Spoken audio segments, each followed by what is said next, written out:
Hi అండి, నేను మీ నాగసుశీల.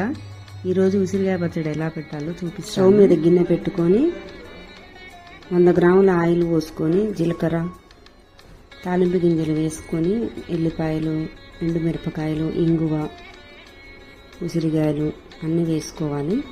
దాని మీద ఒక ప్లేట్లో కొంచెం వాటర్ పోసుకొని ఉడికించుకోవాలి. మధ్య మధ్యలో కలుపుతూ ఉంటే తర్వాత కారం, మిక్సీ గిన్నెలో 1 గ్లాస్ కారం, 1/2 గ్లాసు సాల్ట్ వేసుకొని ఎల్లిపాయలు, జీలకర్ర, మెంతుల పొడి ఇవన్నీ వేసుకొని మిక్సీ చేసుకోవాలి. ఈ మిశ్రమాన్ని ఉసిరికాయలలో కలుపుకోవాలి. మంచిగా స్పూన్తో ఇలా కలిసేటట్టు కలుపుకోవాలి.